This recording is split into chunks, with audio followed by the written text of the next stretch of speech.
China is accusing Canadian MPs of political manipulation. This after the House of Commons unanimously passed a motion calling on the federal government to resettle 10,000 displaced Uyghurs and other Turkic Muslims.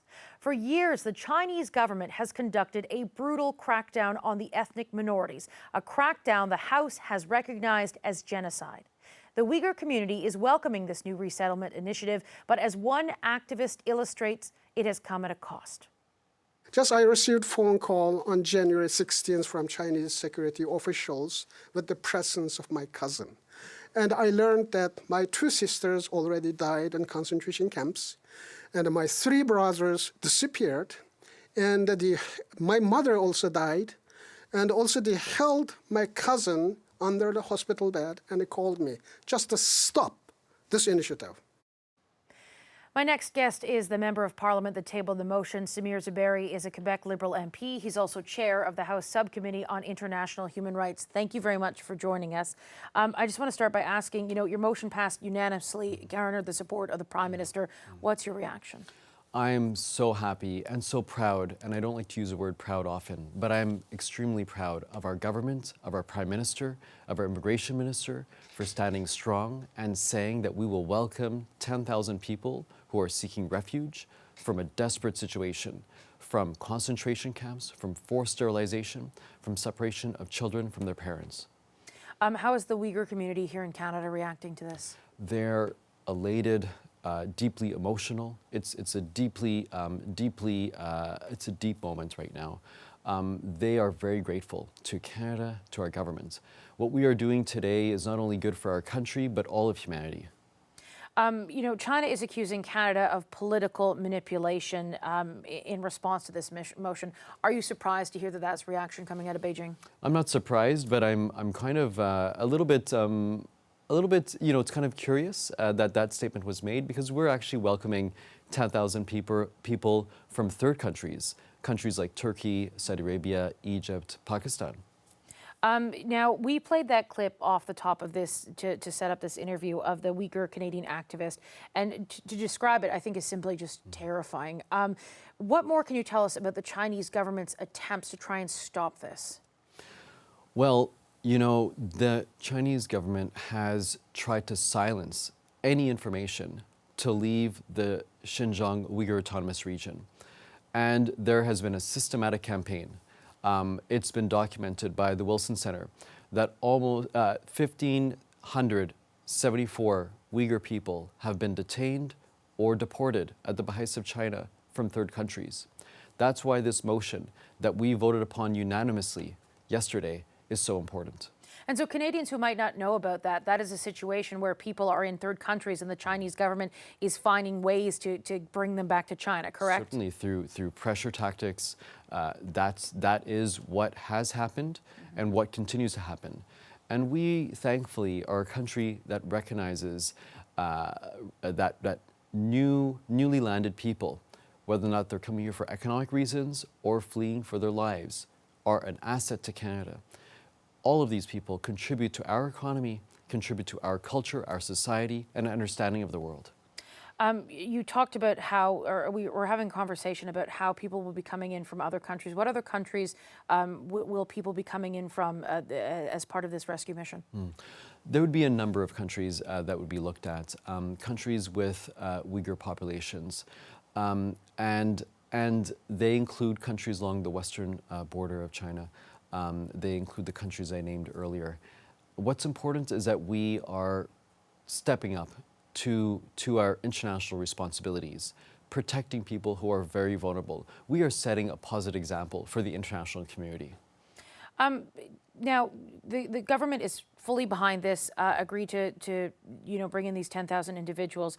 But Canada right now is facing some challenges trying to bring in people escaping violence from different parts of the world. I'm specifically going to talk about Afghanistan and the challenge that the federal government and the criticism it's faced in trying to bring people, particularly people who helped the Canadian government during Canada's time in Afghanistan, to try and bring them to safety here in Canada now that the Taliban has retaken control.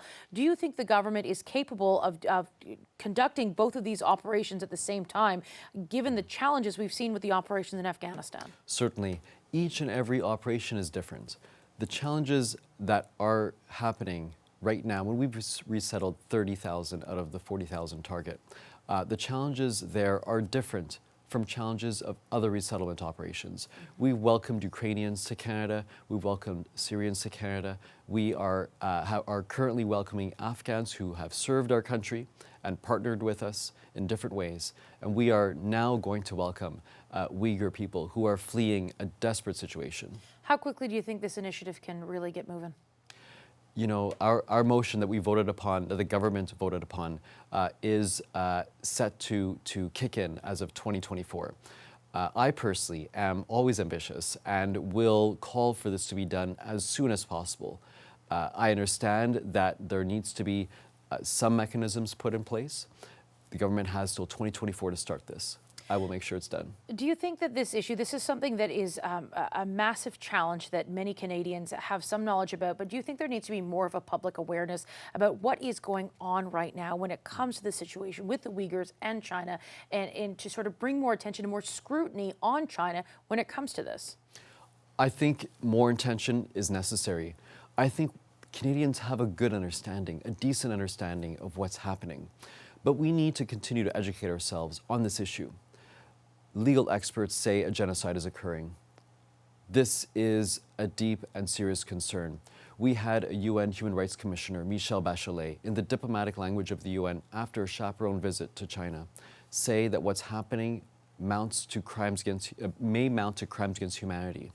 That requires us as a country to engage with the responsibility to protect doctrine, meaning we have to do something. The moment that there are the possibility of crimes against humanity, our obligations are engaged, and we are meeting those obligations through this resettlement project. In addition to the resettlement project, do you think that there's more that the federal government could be doing? There's always more we can do. Supply chains are an important and critical issue. We don't want to unwittingly wear clothes that are the produce of forced labor, nor consume tomato products. I love pizza and pasta. I don't want my tomatoes to be from forced labor. I don't want my cotton shirts to be from forced labor. This is something we need to continue to be focused on. But today and yesterday and into the very near future, we're focused on helping people save lives, and that's what we will do. It is my understanding that some of those initiatives around targeting items that have been produced as a result of forced labor and trying to stop it, that on the initiatives under the Americans, there's been more sort of action than the Canadian government has done. Do you share? Are you concerned about that? I wanted to ensure that we as a country are acting. We are acting in a way that speaks squarely to our tradition. We resettled the most refugees during COVID, more than America. We are a country that values the contribution of newly landed people. We are doing something that speaks squarely to our tradition. It's a concrete action. America is having another concrete action to their own tradition. I do think that we need to work together with the international community to ensure that our supply chains are not tainted by forced labor. That's something we must do. That's something we must do into the future. But right now, we're focused on something also that speaks to our tradition, acting concretely. All right, I appreciate your time today. Thank you, Mr. Zuberi. Thank you.